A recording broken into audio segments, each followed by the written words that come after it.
Bismillahirrahmanirrahim. Assalamualaikum warahmatullahi wabarakatuh. Pemirsa MTA dimanapun Anda berada, selamat berjumpa kembali bersama saya Ammar Ahmad pada acara Esensi Ajaran Islam. Pada episode kali ini kita akan membahas berkenaan dengan keselamatan hanya mungkin karena rahmat dari Allah Ta'ala.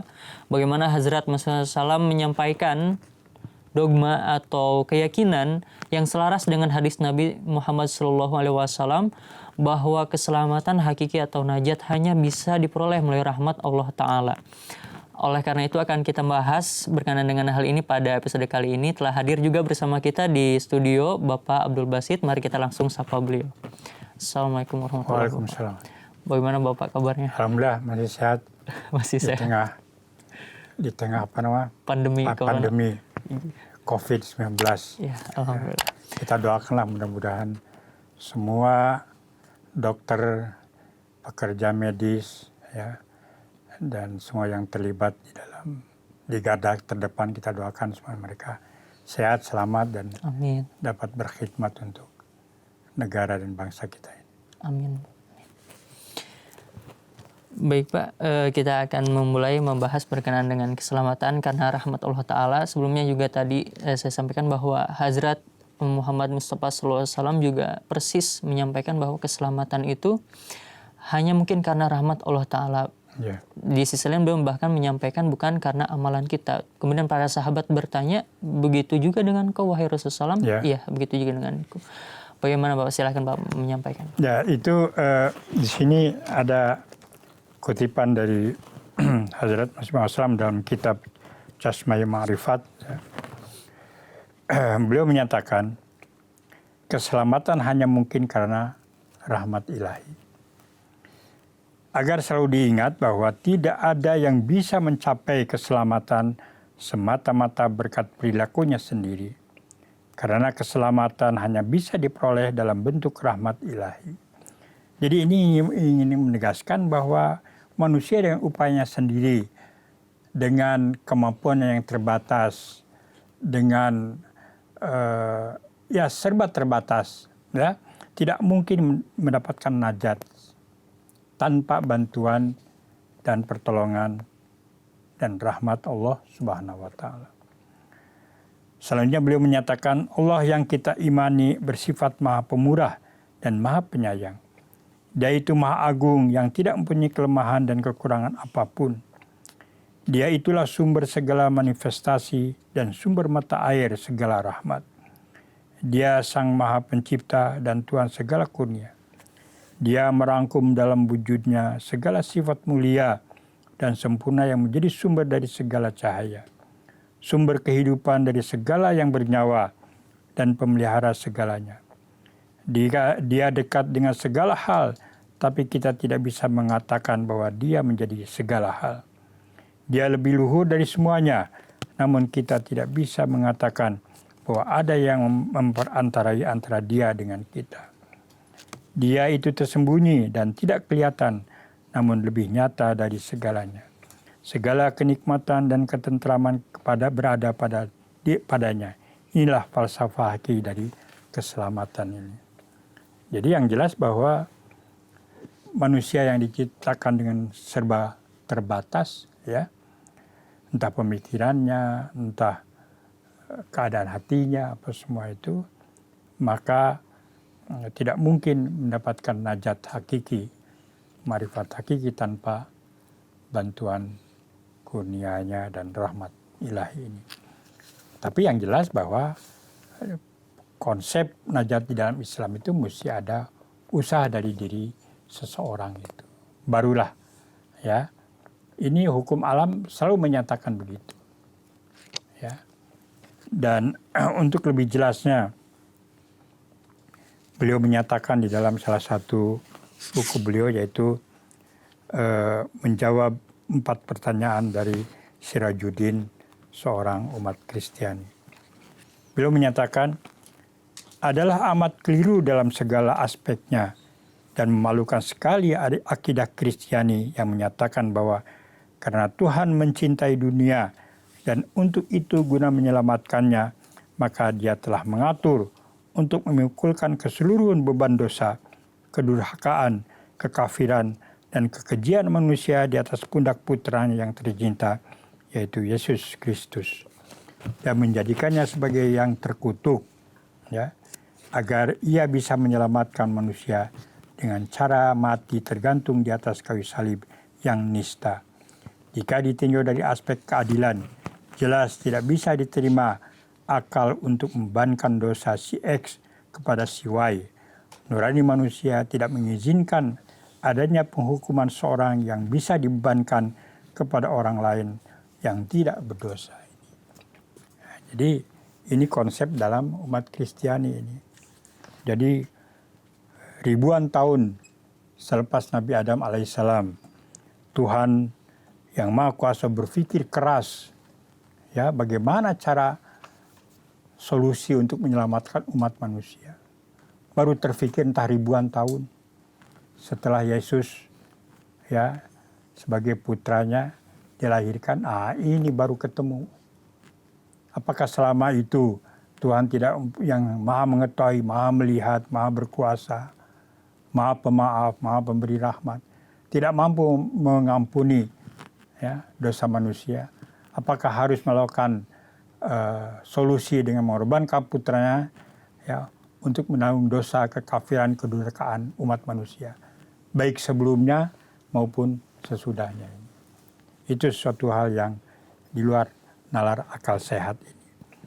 Dan ini yang jelas sekali bahwa sesuai dengan menerima, katanya, kematian terkutuk, ya. Di sini ada catatan kaki.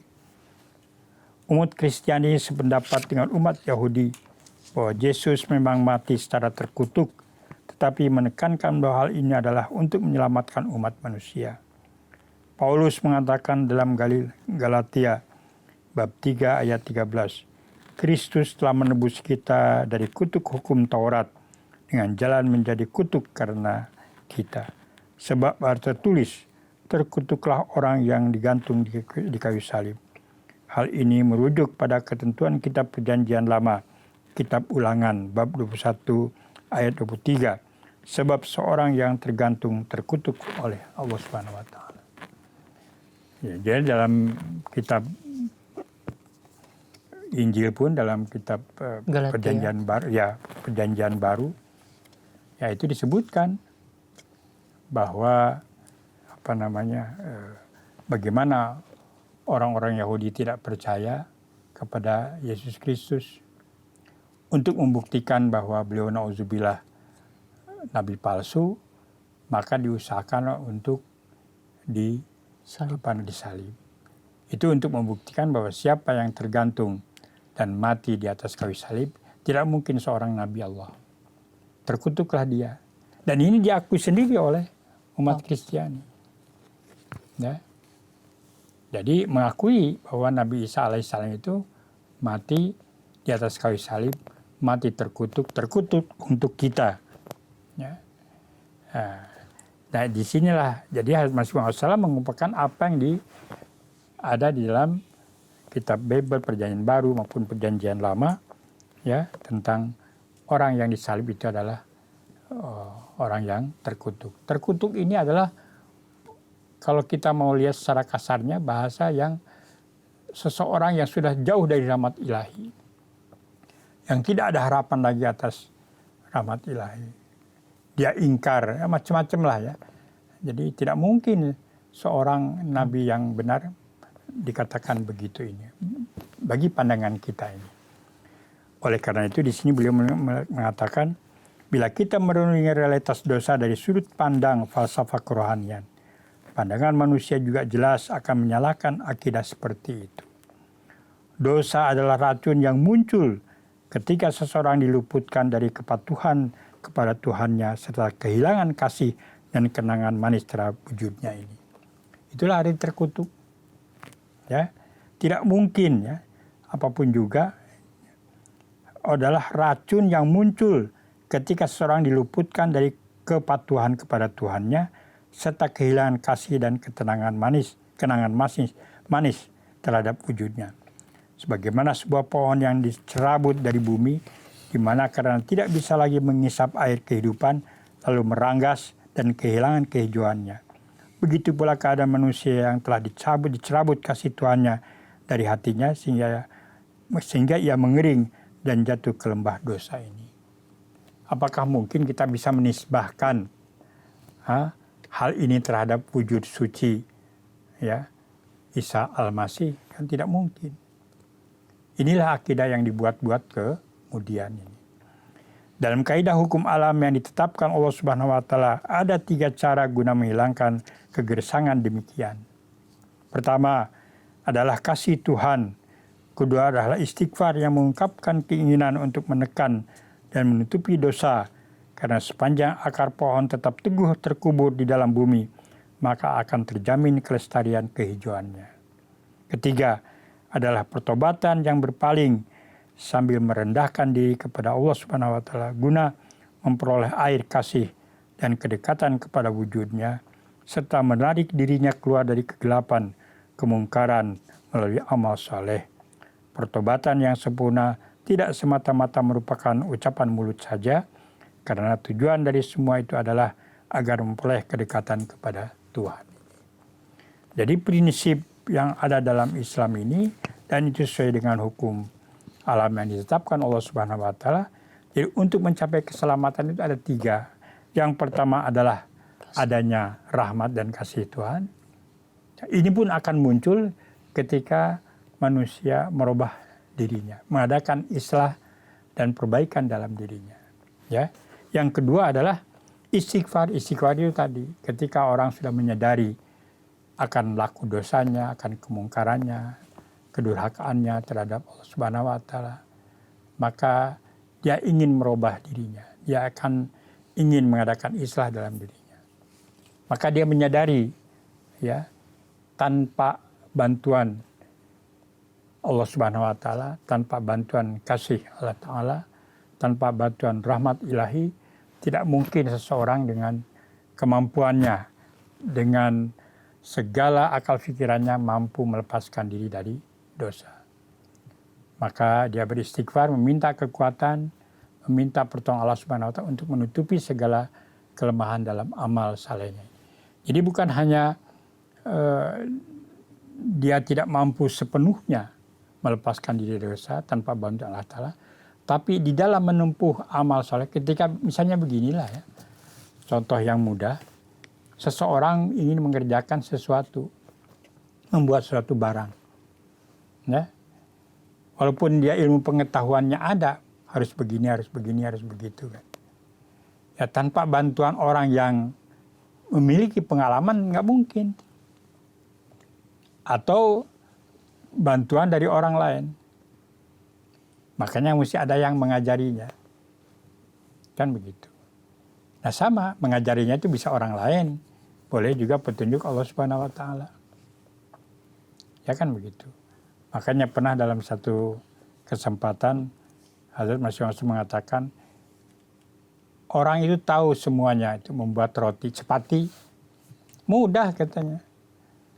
Ya itu ata itu ditaruh air, ya dibuat adonan, kemudian taruh garam lah atau apalah kan itu. Tapi coba buat sendiri. Ya dari 100 mungkin hanya tinggal ada 1-2 saja yang betul-betul layak untuk dimakan. Yang lainnya mungkin dia matang di luar, gosong di luar, di dalamnya mentah. Ada yang tak menjadi, ada yang kelembekan, ada yang kerasan, macam-macam. Tapi teori orang tahu. Makanya mesti ada yang mengajarkan. Nah begitu juga.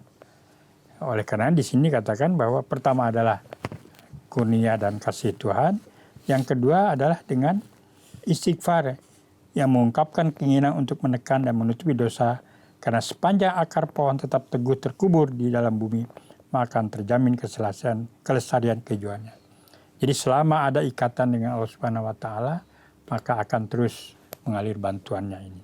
Dan yang ketiga adalah pertobatan yang berpaling sambil merendahkan diri kepada Allah Subhanahu wa taala. Jadi setelah mendapat kekuatan, dia tetap terus maju di dalam pengadaan atau di dalam amal salehnya itu. Itulah 3 hal yang dalam Islam itu perlu dilakukan, barulah orang akan mendapatkan najat atau keselamatan itu. Kemudian Bapak dari tadi disampaikan berkenaan dengan falsafah hakiki dari keselamatan, di mana Hazrat Muhammad SAW menggambarkan langsung wujud Allah Ta'ala sebagai sumber dari keselamatan hakiki. Ya. Tiada yang lain. Ya. Dan kemudian berikutnya ada pemaparan tadi berkenaan dengan 3 cara untuk mengatasi kegersangan batin, kegersangan rohani, kasih Allah Ta'ala, istighfar, dan pertobatan. Berkenaan dengan pertobatan, selanjutnya Hazrat Muhammad SAW menyampaikan bahwa sholat dan doa adalah bentuk dari pertobatan. Maksudnya seperti apa, Bapak? Makanya itu dalam bagian akhir dari kutipan ini, Hazrat Muhammad SAW mengatakan, salat atau doa juga merupakan bentuk pertobatan. Karena melalui sarana tersebut, kita mencari kedekatan kepada Allah Subhanahu wa Ta'ala. Itulah sebabnya mengapa Tuhan setelah menciptakan nyawa manusia dan menyebutnya sebagai ruh atau jiwa, menanamkan di dalamnya perasaan ketentraman sempurna jika mengakui keberadaan Tuhan, memiliki rasa kasih dan patuh kepadanya. Dia juga menyebutnya sebagai ego yang mencari unifikasi dengan Tuhannya. Mencintai Tuhan adalah seperti pohon di kebun yang tertanam kuat di bumi. Inilah yang disebut sebagai surganya manusia. Sebagaimana pohon mengisap air dari bumi ke dalam batangnya dan mengusir keluar segala unsur yang beracun dari dalamnya, begitu jugalah kondisi kalbu manusia. Kalbu ini akan mengisap air kasih ilahi dan dengan cara itu mengusir keluar segala yang beracun di dalam nuraninya. Karena tertanam kuat pada Tuhannya, maka kalbu ini dihidupi secara suci yang menghasilkan kehijauan yang menyejukkan dan buah yang berberkat. Adapun mereka yang tidak terkait erat dengan Tuhan, dengan sendirinya tidak akan bisa mengisap air yang menghidupkan sehingga akhirnya mengering sama sekali, kehilangan seluruh daunnya yang hijau, di mana yang tersisa hanyalah ranting-ranting kering yang buruk rupa ini. Apa yang ingin digambarkan oleh Hazrat Masih Maud ini seperti begini. Orang-orang yang memiliki kedekatan hubungan dengan Allah Subhanahu, itulah yang akan mendapatkan najat ini. Salah satunya adalah dengan caranya untuk capai adalah dengan sholat dan doa ini. Ibarat sebatang pohon yang akarnya masih menjunam ke bumi ini. Ya, dia akan selalu mendapatkan air keberkatan itu dari Tuhan ini. Ya, sama dengan pohon yang masih memiliki akar, tumbuh ya, dan terus akan berkembang. Walaupun pohon sebesar apapun dan ada daun di ujung ranting yang paling ujung pun, dia karena tersambung, karena aliran ya air itu akan yang dari bumi, ya itu terus akan mengalir, dia akan tetap hidup. Tetapi orang-orang yang tidak memiliki kedekatan dan perhubungan dengan Allah Subhanahu wa Ta'ala seperti sebatang pokok yang sudah tercerabut akarnya dari bumi ini. Lama-lama dia akan kering. Ya. Jangankan daun yang di ujung, yang di batang sekalipun, ya lama-lama dia akan mengering. Itulah gambaran tentang seseorang yang ingin mendapatkan najat atau keselamatan. Dia harus memiliki perhubungan dengan Allah Subhanahu wa Ta'ala sehingga air kehidupan rohani yang diturunkan oleh Allah Subhanahu wa Ta'ala akan terus mengalir dan dia akan tetap hijau dan memberikan berkat dan buah-buahannya sepanjang masa ini. Itulah najat yang ada dalam konsep Islam, diajarkan oleh Al-Quran, diajarkan oleh Rasulullah SAW, dan dihidupkan kembali oleh Hazrat Masih Maud alaihissalam ini. Sangat menarik sekali pemaparan yang telah disampaikan Hazrat Masih SAW tadi, bagaimana hati manusia untuk menarik kasih Allah Ta'ala seibarat akar pohon yang menarik air di dalam bumi untuk menarik kasih Allah Ta'ala tadi. Kemudian karena tadi diterangkan sedemikian panjang lebar bahwa keselamatan ini adalah bersumber dari rahmat Allah Ta'ala, banyak orang berpikir, sebagian dari antara kita berpikir, kalau begitu apa gunanya untuk beramal soleh kalau misalkan keselamatan murni dari rahmat Allah Ta'ala. Silakan Pak memperjelas poin tersebut. Ya itu kan rahmat itu akan baru turun ya setelah manusia berusaha. Ada pemantiknya. Ada pemantiknya. Jadi tidak mungkin kurnia Allah Ta'ala itu turun begitu saja. Kan? Nah ini hukum alam, hukum Tuhan yang berlaku di alam ini. Oleh karena itu maka tadi yang sudah diterangkan, satu adalah kasih sayang Tuhan ya. Karena di bawah sifat ar-rahmah itulah Allah Ta'ala menurunkan segala keperluan bagi umat manusia ini. Nah, tapi untuk meraihnya ya kita harus ada usaha. Ya, secara itulah hukum Tuhan. Misalnya kita mau makan nasi. Ya. Nasi sudah ada di hadapan pun. Ya. Harus kita usahakan untuk meraihnya dan memasukkan dalam mulut. Apalagi untuk proses jadi nasi itu. Kan beras padi kan bukan turun dari langit. Tapi Allah Ta'ala sudah menyediakan sarananya itu. Jadi ada usaha manusia dulu, baru Allah Ta'ala akan memberikan rahmat kurnia. Itulah ya, dua hal itulah yang bisa menjadikan manusia mendapat kesamaan. Jadi ada usaha dulu. Ya, baru nanti, karena selalunya begitu. Petani berusaha untuk mengolah tanahnya. Tapi yang memberikan rasa, memberikan tumbuhan, memberikan buah itu kan bukan petani.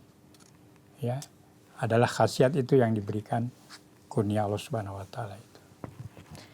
Baik Bapak, untuk menutup episode kita pada kali ini, silahkan memberikan kesimpulan. Ya, jadi yang jelas bahwa walaupun najat itu merupakan kurnia Allah Subhanahu wa Ta'ala, tapi yang jelas untuk mendapatkan rahmat itu kita harus berusaha untuk selalu taat patuh kepada jalan yang sudah ditunjukkan oleh Al-Quran ini. Jadi mesti ada usaha, itulah jihad yang selalu dianjurkan di dalam Al-Quran ini. Jazakumullah Bapak atas pemaparannya Pak. Baik pemirsa MTA dimanapun Anda berada, itulah pemaparan berkenaan dengan keselamatan bersumber pada rahmat daripada Allah Ta'ala. Kemudian tadi sangat menarik sekali, ada 3 tips dari Hazrat Masih Salam untuk menarik berkat rahmat Allah Ta'ala, yakni kasih Allah Ta'ala itu sendiri. Yang kedua ialah beristighfar, dan yang ketiga ialah pertobatan, dan telah dibahas secara rinci oleh narasumber kita. Saya Ammar Ahmad undur diri, insya Allah kita akan berjumpa kembali pada episode selanjutnya dengan pembahasan yang sangat menarik tentunya. Assalamualaikum warahmatullahi wabarakatuh. Waalaikumsalam.